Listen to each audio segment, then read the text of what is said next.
Vous êtes repéré évidemment par votre travail, par France Inter, notamment par Pascal Clark. Là, vous connaissez effectivement, on le disait quand même, beaucoup de succès. Un billet humoristique quand même, enfin humoristique même si vous aimez pas ça, mais satirique en tout cas, dans l'émission La Matinale. Il y a aussi entre 17h et 8h, vous produisez, et 18h une émission qui est quand même avec toute une bande. Oui. Et c'est vrai qu'on a demandé à Philippe Aiguepers de passer un moment avec vous pour voir qu'est-ce que ça donnait. Et voilà ce qui nous a ramené avec Loïc Baffier. C'était une journée de cumularde. Ah, et c'est ça. Bonjour. Ça va bien? Qu'est-ce qui est le plus compliqué à cette heure-ci pour vous? De trouver mon badge. Bonjour la France. Bonjour Charline. Je m'installe dans un petit bureau pour terminer mon texte. Vous l'avez écrit quand? La veille au soir. Je veux que personne le lise avant parce que j'ai envie que ce soit l'auditeur qui soit la première personne à l'entendre, quoi. Donc je fais lire à personne. Et si on vous demandait de la lire, vous accepteriez? Non, j'accepte pas. Je suis dans la dernière ligne droite, donc si ça vous ennuie pas, je vais tracer. Parce qu'il me reste 5 minutes. Le 7-9. Charline Vanhoenacker, votre cible ce matin, ce sont les sondages. Oui, quand est-ce qu'on pourra enfin voter librement sans se trouver sous l'emprise des sondages? Parce que sans les sondages, pas de vote utile et la culpabilité qui va avec.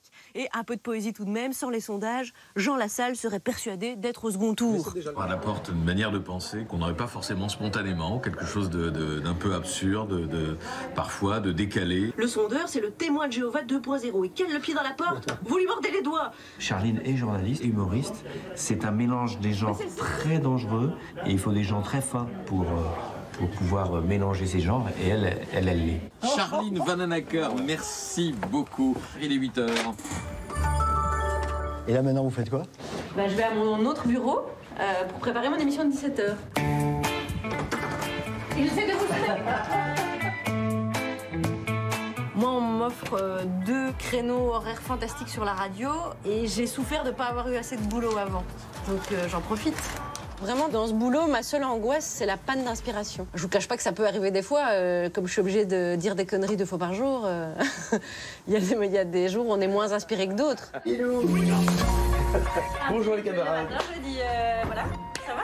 Et vous-même? Mais bien, donc je te la repasse pour toi alors. Quel chef de troupe vous êtes? Quelqu'un qui sait pas manager parce qu'il n'y a pas de hiérarchie chez nous. Est-ce que quelqu'un dans mon équipe souhaiterait boire un café? C'est ultra participatif, c'est très nuit debout, quoi. Ça fait 5 ans qu'on bosse ensemble, on s'est jamais disputé.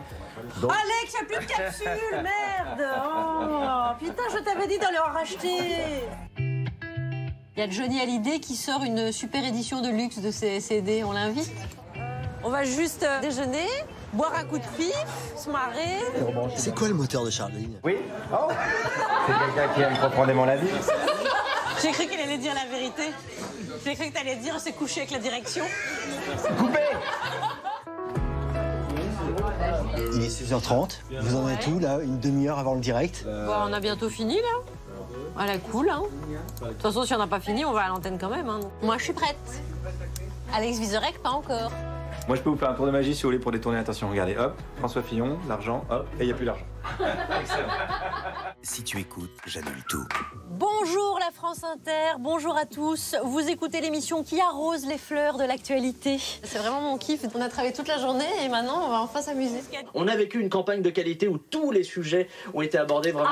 Non, j'ai pas vraiment entendu parler de culture, par exemple. Ouais, alors vous n'avez pas bien regardé parce que c'était dans le thème chômage 2 points, c'est census d'intermittents du spectacle qu'il faut éradiquer. C'est vrai. Intellectuellement, c'est enrichissant, ça oblige à la réflexion sur le monde qui nous entoure. On est conscient que c'est super chouette, quoi.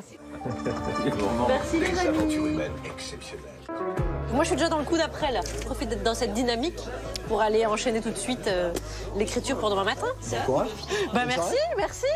Vous revenez pas demain à 7h?